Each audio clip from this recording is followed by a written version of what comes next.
Сәлеметсіздер ме, құрметті тыңдармандар? Махаббат мейрамы 7-ші бөлім. Түнімен жоқ болған баласын күтіп әбден қиналған Асыға таң ата тағы шаламас Еркебұланы келгенде, оның адам шошырлық үрейлі жүдеу түрін көріп, кенет жүрегін ұстап бүк түсті. Тек Қырмызы деуге ғана шамасы келді. Атын естіп өз бөлмесінен жүгіріп жеткен Қырмызы болған оқиғаны бірден түсінді.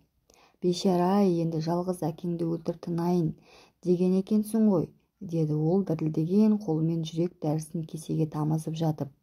Бұл шешесінің Еркебұланына айтқан ең алғашқы қатты сөзі еді. Бірақ сөз болғанда қандай, баласының өңменінен өтіп бүкіл денесін өртеп жіберді. «Кешір, апа», деді көзінен жасы атып кетіп. Расында Еркебұлан әкесі мен шешесін жанындай жақсы көретін еді. Әсіресе әкесіне деген махаббаты ерекше болатын. Соңынан жедел жәрдем машинасы кеп Асығатты ауруханаға алып кетіп реанимация бөліміне салғанда, ол әкесінің жанынан күндіз-түні шықпай қойды. Бір жеті өтіп Асығат есін жиған күні ол әкесіне: «Көке, енді мен арақты аузыма алмаймын, тек өзің тезірек жазылшы», деді. Бір айдан кейін Асығат ауруханадан шықты. Әйтсе де Еркебұлан жұлдызды ұмыта алмады. Сағыныш деген сары уайым бір бүйірінде бұйығып, сары жылан болып жатып алды.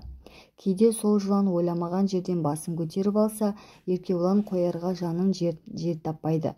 Жүрегі удай ашып, ақылынан шын адаса жаздайды.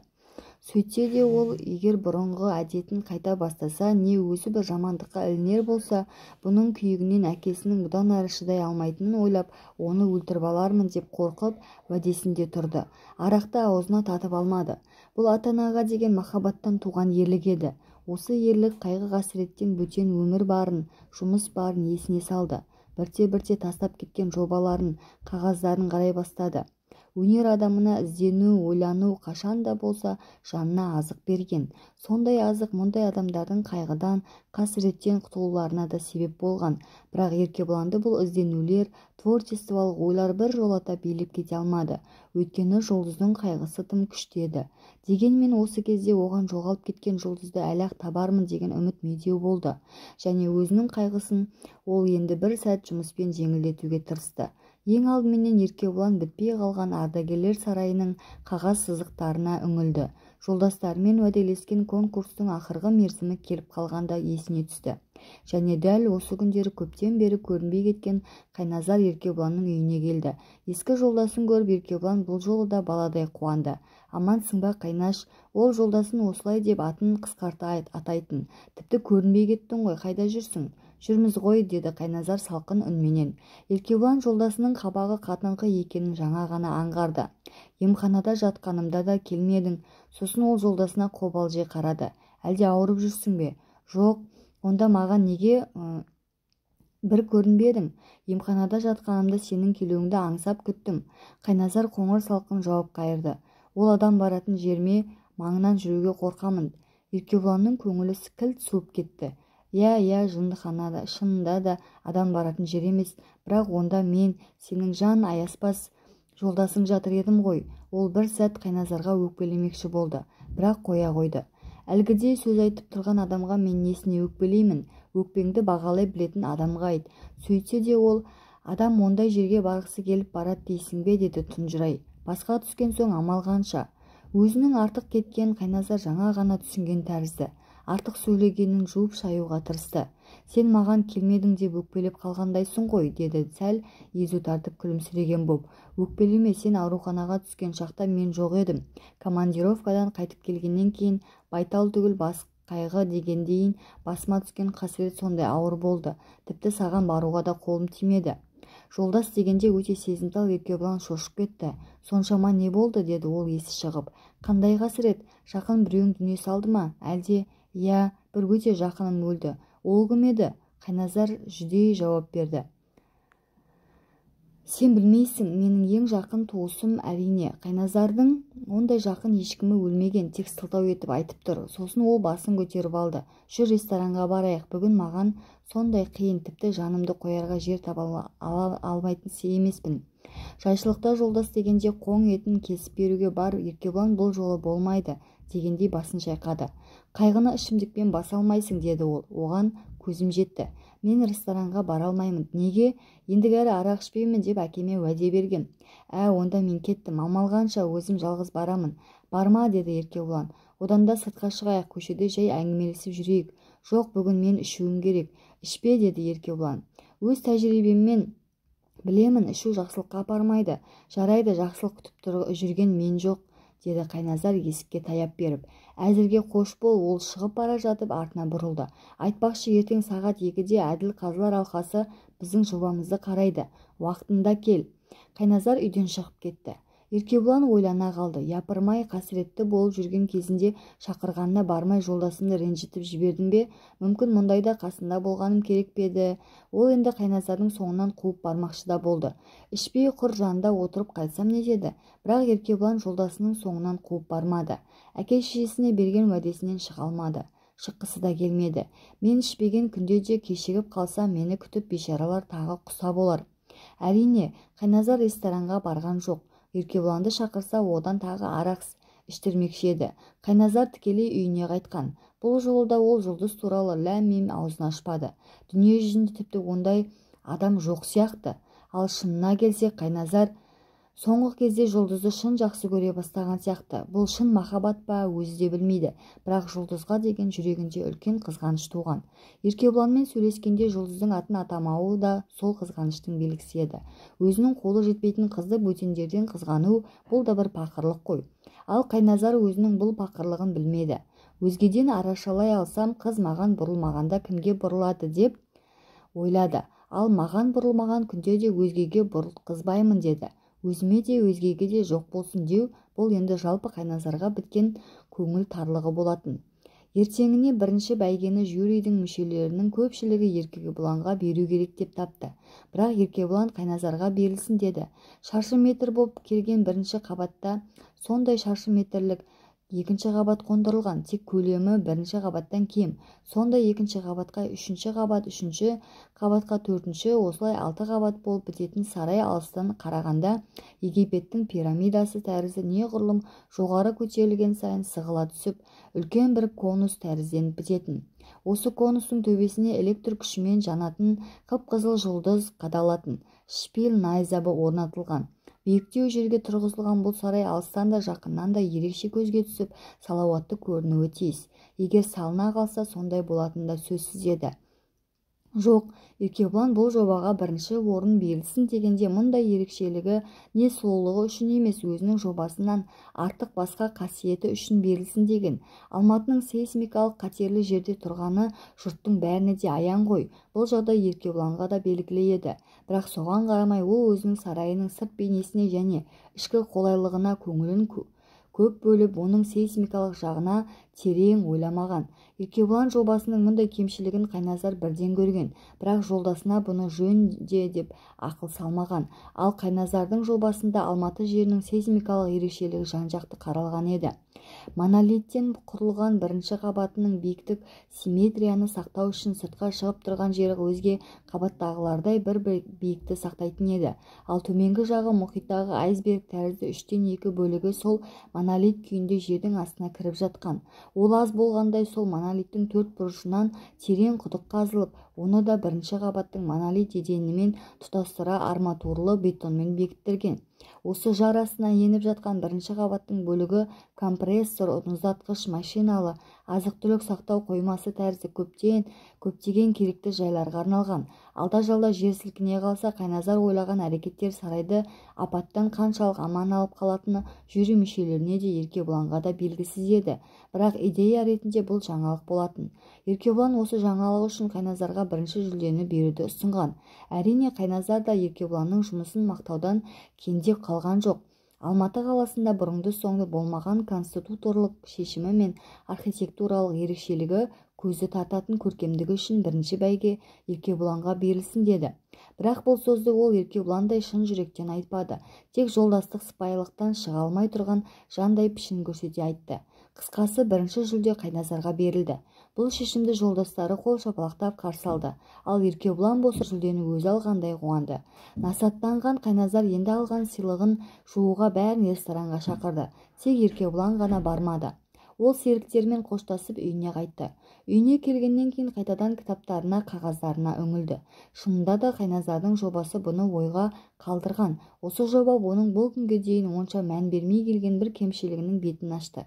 Рас, Еркебұлан Алматыда кейбір үлкен үйлер жер сілкінісіне қарсы қолданылатын жапон әдістермен салына бастағанын жақсы білетін. 26 қабат Қазақстан мейрамханасы осы тұрғыдан республикада ғана емес, бүкіл Совет одағының ең алғашқы көп қабатты үйі екені оған белгілі еді. Бұл мейманхана салынбастан бұрын Еркебұлан да оның жобасымен әдейілеп танысқан. Алматы тәрізді жылдан жылға өсіп келе жатқан әдемі қаланы әрине табиғаттың ойыншығы етіп қоюға болмайды. Көп кешікпей қалада миллионнан астам тұрғын болады. Ал республиканың өсу қарқынына қарағанда енді 50 жылдан кейін қала халқының саны 2 миллионнан асып кетуі де таңданарлық іс емес еді. Сонда соншама жұрттың тағдырын тек жаратылыс құбылысының мінезімен байланыстырып қоюға бола ма? Әрине болмайды. Онда өз жобасында бұны неге ойламаған боп шықты? Жоқ, бұдан былай қарай Еркебұлан жобалайтын құрылыстардың бәрі де жер сілкінуден қауіпсіз етілуі тиісті. Әсіресе тұрғын үйлер мен халық қазынасы көп шығарылатын театрлар, мәдениет сарайлары, орталық мекемелер.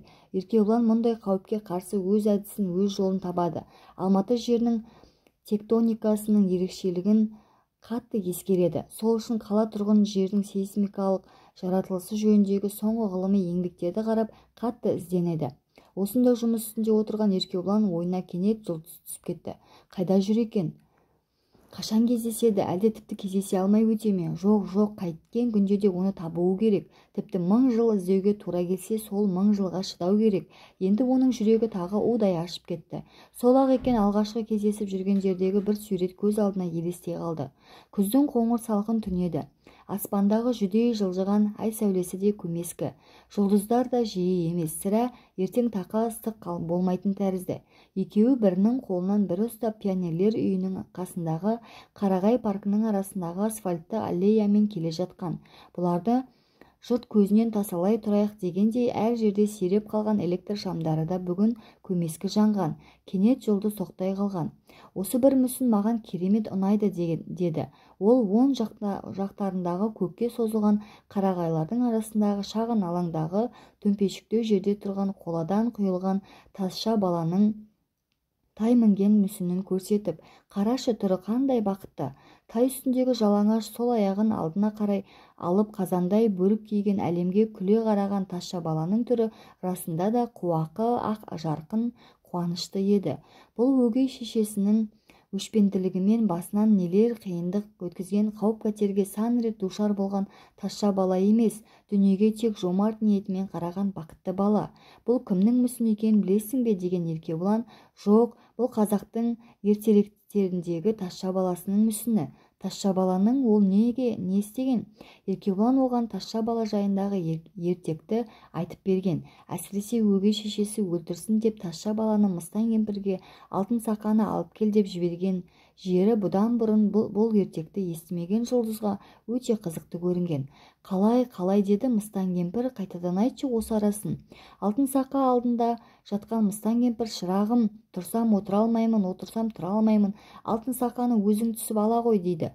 Қотыр тайы үйретіп қойған сөзді айтады. Тазша бала, ойбай әже, әне қасқыр келе жатыр дейді.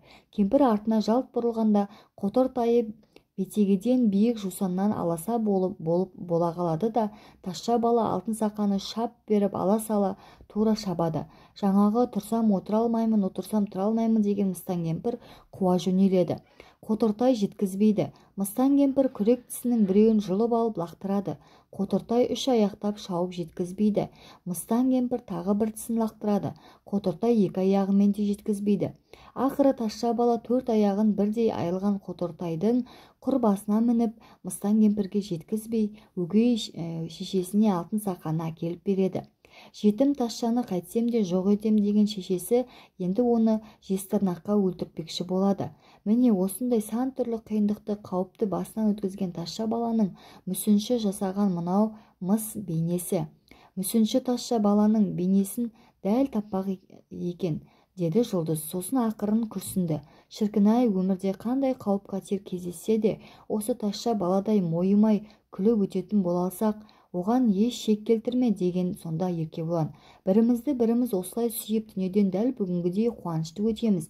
Ал алда-жалда кездейсоқ бір ауыртпалықтар ұшырай қалса, одан мойымай өтетін күш табамыз. Ал шын махаббат адамға қанат береді. Қандай қиындықты болса да жеңіп шығуға жол ашады. Сөйдеген Еркебұлан енді мынау ең алғашқы кездескен қиындықтан жездей майысып, бордай опырылды. Міне есіне түскен сол бір түнгі сөздері еді. Еркебұланның көңілі бұрынғысынан да толқи түсті. Кенет ол тазша баласының мүсінін көргісі келіп кетті. Егер сол мүсіннің жанына қазір өзі барса, ар жағынан жұлдыз да келетіндей сезінеді.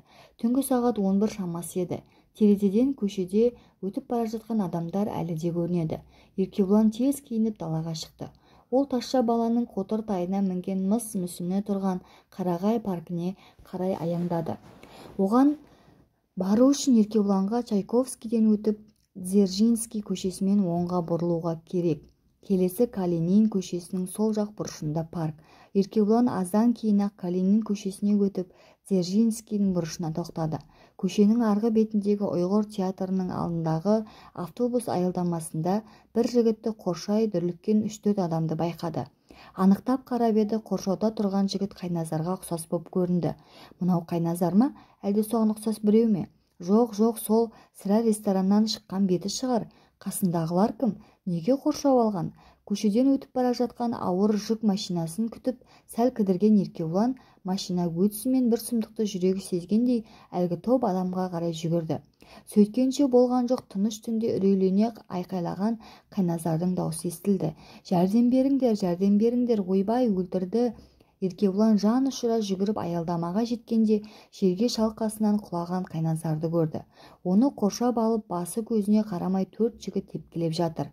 Падло еще огрызается деп еңгезердей сары біреу арт жағынан басқа кісінің келіп қалған сезіп құлап жатқан Қайназардан шегінді. Жүгіріп жеткен Еркебұлан Қайназарға араша түсе кетті. Бұларың не? Деді ол Қайназарды әлі тепкілеуін қоймаған денелі қазақ жігітін қатты итеріп қап. Өлтірдіңдер ғой.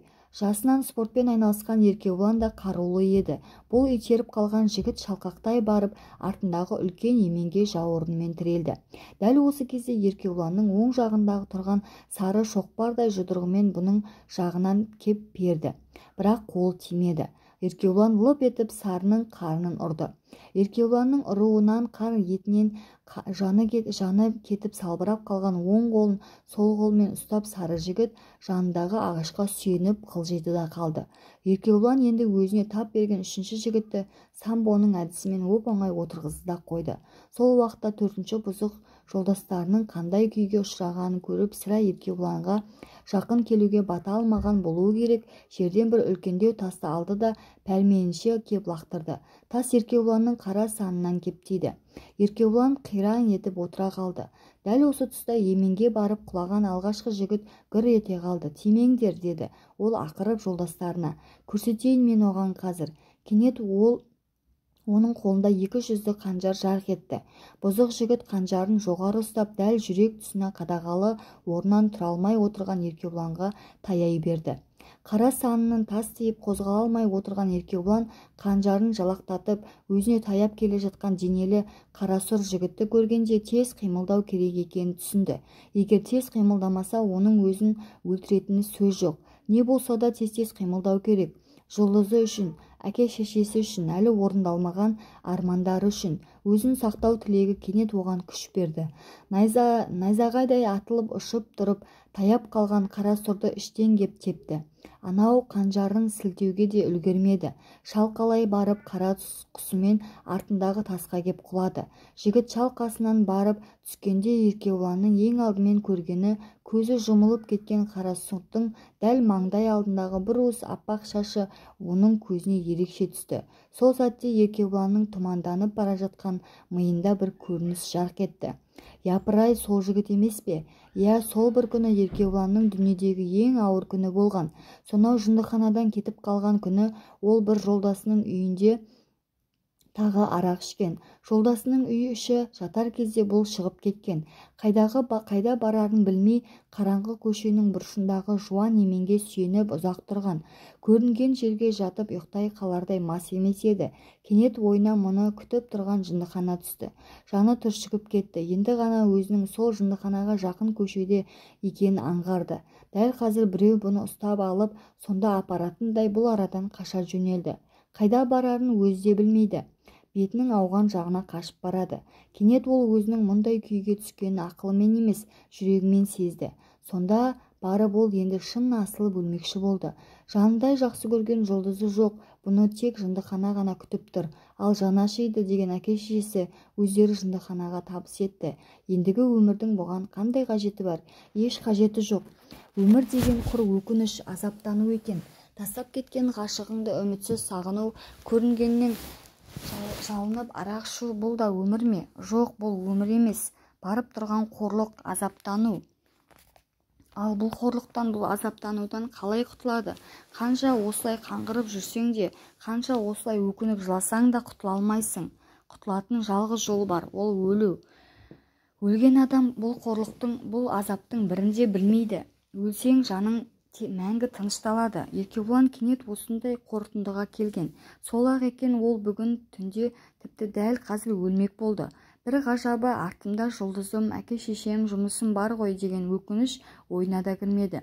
Дүниеге, тағдырға, өзіне, жұлдызға, әке-шешесіне заланған Еркебұлан бәрінен өшін алып өлмек болды. Енді ол өлу жолын іздеді. Трамвай, автобустардың тоқтап қалған шағы. Жан-жағындағы үйлерге қарады. Біреуінің жоғарғы қабатына шығып, баспалдақты жеріндегі терезесінен секірсе, бәрі бір секундта бітеді. Ал 7-ші қабаттан секірер болсаң, қайғыдан да, қиналудан да, бәрінен де сорлы басың тас асфальтқа тиген шақта құтыласың.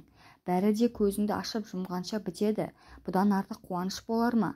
Бірақ бұл маңайда ол ондай биік үйді көре алмады. Сол сәтте Еркебұланның есіне осы өзі тұрған көшенің ана бір қалың ағашының ішінде тұрған үйдің арғы бетіндегі балалар тербетілетін әткеншек түсті. Осы жындыханаға келер алдында өзі бір серігімен соның жанындағы орындықта отырып түнде арақ ішкен. Ешкім көрінбейтін оңаша жер. Кісі отыратын тақтайдың бір жақ жібі үзіліп қап, тақтайдың өзі екінші жіпте салбырап тұрған. Анау үзілген кендер жіп мойынға ілмекші істеп жіберіп, асыл бөлуге жақсы. Жандағы орындықты алып келіп ілмешікке басыңды сұққаннан кейін аяғыңмен теуіп жіберіп орындықты құлатсаң, болғаны көп болса 1 минут бәрі бітеді. Қанша жұлқынсаң да мойныңа салған тұзақтан құтыла алмайсың. Тез өлмесе бірдемесі кететіндей ол енді сол қараңғы бұрышқа қарай асыға жөнелді. Дәл осы кезде біреудің жан даусы шыға қырылдай айқайлаған естілді. Сөйткенше болған жоқ, бұл келе жатқан жерден 2-3 кісінің көшенің бұрыш-бұрышына қарай қаша жөнелгенін де көрді. Электр шамы күңгірттеу жанып тұрған тұстағы бұрыштан дәл бұның қасынан әлгі қашқандардың біреуі жүгіріп өтіп кетті. Ешкім танымасын деп бетін қолмен жауып алған. Еркебұланның көзі тек оның қою қара шашының алдыңғы жағының бір уыстай жері аппақ екенін шолып қалды. Аз уақыттан тым-тырыс бола түсті де тағы дабырлаған дауыстар шықты. Еркебұлан ойлаған жеріне келгенде жаңағы айқай осы арадан шыққанын білді. Өзі көрген качельдің жанындағы қасындағы үйден шыққан 5-6 адам жиналып қалыпты. Дабырлаған дауыстар солардікі екен. Біреулер сіріңке жағып жатыр. Еркебұланға өзі асылам деген жіпте біреудің салбыраған денесі тұрғандай болды. Сөйткенше әлдекім қол фонарын жағып, әлгі салбыраған затқа беттеді. Кенет шам жарығы асылған адамның бетіне түсті. Асулы тұрған қыр мұрынды, сопақ бет, қара қасты бала жігіт екен. Тілі аузынан шығып кеткен. Кендір тозақтың түйіндісі сірә желке тұсынан келген болу керек. Жігіттің басы бір жағына қисайып құлап кеткен. Әлдекімдер бейшара жап-жас екен. Сорлыны не үшін өлтірді екен? Бейшара неге осы уақытқа дейін көшеде жүреді? Бұл өшіккен адамдардың ісі. Өзінің жолдастары да әрине өшіккен өлтірген. Тонаушылар болса қолындағы сағаты мен костюмын алмай ма деп дабырласып жатты. Бұл кезде өліктің қасына жұрт бірталай жиналып қалған. Мына көрініс Еркебұланның жанын түршіктіріп жіберді. Жап-жас жігітке оның жаны ашыды. Сірә бір жақтан келе жатқан ғой, аңдып тұрып ұстап алған болар. Бұдан әрі қарап тұруға шыдамады. Ол кілт бұрылып кейін қарай жүрді. Дәл осы сәтте оқиға болған жерге қарай келе жатқан милиция машинасын көрді. Еркебұлан осы түні таң атқанша көшелерді тағы кезген еді. Өлген жігіттің бейнесі көз алдынан кетпей-ақ қойған. Бір сәт осы өлімге өзін айыптыдай сезініп қысылған. Егер бір жарты сағат бұрын сол жіпке мен асылсам ғой, кім біледі, әлгі жігіт аман қалар ма еді, қайтер еді. Бұзықтар өлтіргенмен де бүйтіп өлтіре алмас еді. Бишара мен секілді әке-шешесінің жалғызы болса ғой, ертең бұның өлгенін естігенде ол сорлылар қандай күйде болады. Кенет Еркебұлан тоқтай қалған. Ал мен неге өз әке-шешемді ойламадым? Екеуі бірдей заржылап қалады ғой. Еркебұланның мұнысы арақ ішкеннен бері әке-шешесінің халін бірінші рет ойлағаны. Ойлаған сайын олардың алдында өзінің айыпты екенін сезіне түсті. Мен Жұлдызды жоқтап күйінем, ал олар мені ойлап заржылауда ғой. Бишаралардың өзімді жақсы көретіндерін біле тұрып, менің оларды ойламағаным қалай? Сол неге тас жүрек боп туғанмын? Одан да өз қайғыма өзім жауап бермеймін бе? Өз азабымды өзім көтермеймін бе? Менің қайғым үшін күйінер бұлардың қандай жазығы бар? Мұның барып тұрған эгоистік емес пе? Кенет оның көз алдында бұған жүзін көрсетпейін деп бетін қолмен басып жүгіріп өткен бір уыс ақшашы бар денелі жігіт елестеп кетті. Еркебұлан кілт тоқтай қалды. Енді ғой милиция әлгі баланы өлтірген бұзықтарды іздей бастайды. Жұрт естіген айқайын, басқа көргендерін жасырмай айтып береді. Ал мен ғой үндемей қалмақшымын. Неге? Мүмкін бұзықтардың біреуі әлгі маңдайында бір уыс ақшашы бар жігіт шығар. Тіпті шашын алдырып тастаған күнде де ондай адамды біреу болмаса біреу біледі ғой. Еркебұлан жігітті өлтірген адамдарды ұстап беруді өзінің борышы санады. Таңертең милицияға барып көргенін айтпақ болды. Бірақ өзінің әбден шаршағанын жаңа білді. Жындыхананың қызметкерлері мен өзінің әке-шешесінің бұны іздеп әуре болып жатқанын ойлады. Тәуекел деп жындыханаға жаққа кілт бұрылды. Бұның келгеніне қуанып қалған кезекші дәрігерге, ана сізді күтіп отырған әкемді көңілін жұбатып үйіне қайтарыңызшы. Болды, бар айтқаны. Бишара әбден шаршаған шығар. Жарайды, деді дәрігер. Еркебұлан енді оған көргенін айта бастап еді. Есінен ауысқан адамның әдеттегі сандырақ сөзі деп ойлап, дәрігер, бәрін де таңертең милицияға айтам, сен енді оны есіңнен шығар деп жұбатты. Сосын бұны тынышталсын деп берілетін дәрінің мөлшерін сәл көбейткізді. Содан Еркебұлан бір тәулікке жуық ұйықтады. Дәрігерлер оны тек түс кезінде ғана оятты. Тамағын ұйқылы ояу ішіп, ол тағы ұйқыға кетті. Бір тәуліктен кейін бұған тағы тынышталатын дәрі берілді. Еркебұлан тағы ұйықтады. Маңдайында ақшашы бар кісіні көргенін дәрігерге айтқаннан кейін өз міндетімді атқардым деп ойлаған Еркебұлан. Ал сондағы кезекші дәрігерден сіз милицияға айттыңыз ба деп 3-4 күн өткеннен кейін сұрағанда, анау бұның сөзіне тағы да бәлендей көңіл қоймай, айттым дей салған. Міне осы сондағы көргеніндей маңдайында бір уыс ақшашы бар жігіт жерде жатыр. Еркебұлан тек сол емес пе екен деп ойлауға ғана үлгірді. Ол осы минутта бұзықтар алысып өлтірген жас жігіт өзінің өлімімен ажалдан бұны құтқарғанын білмеді. Мұндай ой бұрынды соңды оның басына кірмеген. Дәл осы кезде көшенің арғы бетіндегі күзетші патруль келіп үлгерген. Төбелеске қатысқандардың бәрін де ұстап алды. Жерде ессіз серейіп жатқан Қарасұрды жедел жәрдем машинасын шақыртып ауруханаға жібертті. Ал өзгелерін осы кезде жеткен милицияның жабық машинасын тиеп КПЗ-ға алып барды. Тек бұлардың ішінде Қайназар жоқ еді. Ол бұзықтар Еркебұланға жабылып жатқан кезде у-шуды пайдаланып ағаштың арасымен бұқпалап қашып кеткен. Осылайша Еркебұлан бірінші рет қамауға түсті. Қара құсымен тасқа құлаған Қарасұр жігіт сол есі кірмеген қалпында таң ата дүние салды. Ал Қайназар көгала қойдай боп таяқ жесе де әйтеуір үйіне жеткен. Өзіне араша түскен Еркебұланның не болғанын білмек түгіл, балаларының қайда кеткенін түсінбей, түні бойы көздері атыздай боп қорқып, сандалып көше кезіп шыққан оның әке-шешесіне болған оқиғаны айтып, ең ақыры телефонда соққан жоқ. Зәресі ұшып кеткен өзінің әйеліне бір бұзықтар ұрып кетті деді де жаралы жерлеріне ұйот жақтырып ісінген тұстарына орамалды суық су малдырып компресс қойдырып жатып қалды. Әдейілеп емес, өзін қорғау үстінде Еркебұлан қаза еткен Қарасұр жігіт үлкен орында істейтін белгілі адамның баласы еді. Шешесі де ғылыми қызметкер болатын. Жас кезінде дәрежелерінің арқасында қонақ, театрлардан қолдары босамай балаларын тәрбиелейтін уақыттары болмады. Бала өз бетімен еркін өсті. 10 жаста үйіне келген қонақтардан қалған шампанды ішсе, әке-шешесі оны қызық көрді. Балалары ашуланып стақанды не кесені есікке лақтырып сындырса, оған мәз болды.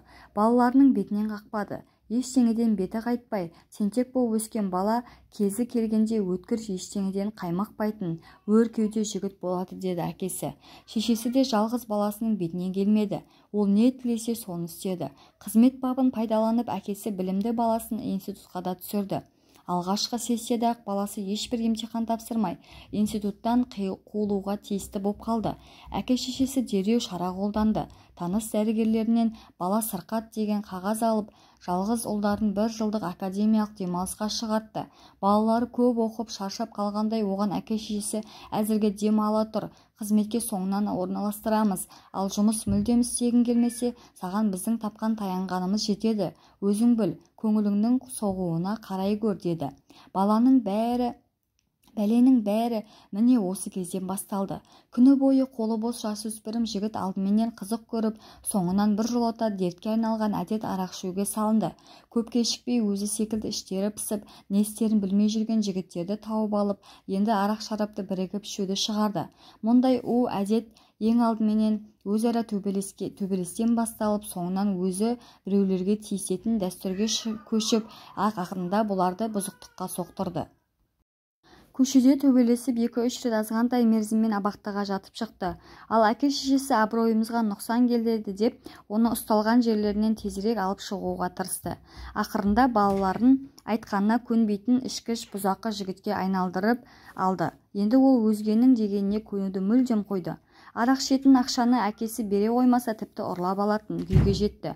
Мұндай қылықты жолдастарымен бірігіп, кейде бейтаныс адамдарға да істейтін болды. Өзінің ішімпаздық, бұзықтық қылықтарымен әке-шешесін мезі етті. Олардың ар-ұяттарын жерге таптады. Жалғыз баласы болса да әбден шаршатты. Міне, бүгін ол әкесінің стол үстінде жатқан алтын қол сағатын алып кетіп, біреуге өз бағасымен кемге сатып, соңғы кезде тауып алған жолдасымен бірге арақ ішкен. Қарасұр жігіт Нұғыман бұрын қанжар, пышақ, не кастет ұстамайтын. Бұның сорына қарай бүгін бір маскүнем оған арзан бағаға Кавказдың сауыты бар өткір қанжарын ұсынған. Қанжардың сабы күміспен өрнектелген әдемі екен. Соған қызықты ма, Нұғыман сатып алған. Газетке орап, дипломат фартеліне салған. Үйіне барғаннан кейін адам көрмес бір жерге тығып қоямын деп ойлаған ол Алматы ресторанынан шығып бұл Жамбыл мен Дзержинский көшесіне түсті. Ұйғыр театрының жанында аялдамадан жігіттер бөлінбекші еді. Ескі жолдасы 35-ші автобуспен 1-ші микроауданға кетпек, ал Нұғыман Октябрь көшесіндегі моншаның қасындағы өз үйіне қайтпақшы еді. 3-ші жолдасы да бұнымен көршілес үйде тұратын. Қызып алған жігіттер жолдастары жүріп кететін автобустар келе қоймаған соң өткен-кеткен әйелдерге өрескел сөздермен тиісіп, күліп ойнап тұрған. Осы мезгілде аялдамаға жаңа ғана банкеттен шыққан Қайназар келген. Тиісетін адам таба алмай өзінен өзі бүлініп, іші пысқан мас Нұғыман оған сүзіле қарап, «Ей, шылымың бар ма?» деді. Қайназар оның «ей» дегені ұнамады. «Жоқ» деді кенет ашулана қарап. Енді Нұғыманға оның қатты айтқаны ұнамады. «Неге жоқ? Әлде шылым тартпайсың ба?» Қайназар өзінің жалғыз аналардың 4-еу екенін түсінді. «Білем, сәл бәсеңдейін» деді. «Я, тартпайтын едім». «Неге тартпайсың? Әлде өзіңді жұрттан артықпын дейсің бе?» Нұғыман Қайназарға таяй түсті. «Тартпасаң, мә, тарт». Ол қалтасынан қабы жымырылған Қазбекті алып, архитектордың тұмсығына тигізді. «Мә, тарт». Қайназар да ресторанынан шыққан адам қой. Өзінен жас және бұны адамға санамаған жігіттің дікіңдей қалып тұмсығына Қазбекті итермелегені ұнаған жоқ. Кенет ашу қысып кетіп, Нұғыманның қолын қағып жіберді. Қазбек анандай жерге ұшып түсті. Енді бұған бұзық сары таянған. «Көтер ана папиросты» деді ол бұйырып. Автобусы құрғыр көрінбеді. Қайназар амал жоқ жерде жатқан Қазбекке еңкейді. Дәл осы сәтте оны мазақ еткісі келгенде 3-ші мас жігіт еңкейе берген Қайназарды арт жағынан теуіп жіберді. Тоңқалаңдай барып бойын әзер түзеген Қайназар тепкен жігітке «Ты что, хулиганыш?» деді. бар айтқаны осы, бірақ бойларын арақ алып біреулермен төбелескілері келіп тұрған бұзықтарға осының өзі де жеткілікті еді. Он еще огрызается деді сары Қайназарды пәрменше періп қалып. Архитектор ұшып түсті. Сол-ақ екен, бұзықтар оны тепкінің астына алды. Қайназар жәрдем беріңдер деп 2-3 рет айқайласа да, екі қолымен басын бетін жауып қорғанумен болды. Осы кезде де Еркебұлан жеткен. 8-ші тарау. Соңынан Еркебұланның сотында Қайназар Еркебұланның мені арашалауға жүгіріп келгенін де, оған мына бұзықтардың қалай жабылғанын да, жолдасының өзін қорғап бұзықты қалай тепкенін де, тіпті төбелестің қалай өршіп, қалай басылғанын көрген жоқпын, есім ауып талып кетіппін деп жауап берген. Сотты жүргізіп отырған орыстың ашаң жүзді жас әйелі, егер есіңіз ауып талып кеткен болсаңыз, төбелес болған жерден қалай қашалдыңыз? Мына бұзықтардың және қылмысты Еркебұлан асыға тұтты ұстап, милиция машинасына отырғызып куә ретінде сізді де алып кетпек болғанда, сізді милиционерлер таба алмай қалыпты ғой. Солай ма, жолдас милиция сержанты? Деді осы сотқа куә ретінде қатынасып отырған милиция формасындағы жігітке қарап. Дәл солай, деді милиция сержанты орнынан ұшып тұрып. Біз төбелес шығарғандарды машинаға отырғызып болып іздегенде бұл кісіні таба алмадық, кетіп қалыпты. Естіп тұрсың ба, куәгер, деді сот председателі әйелі.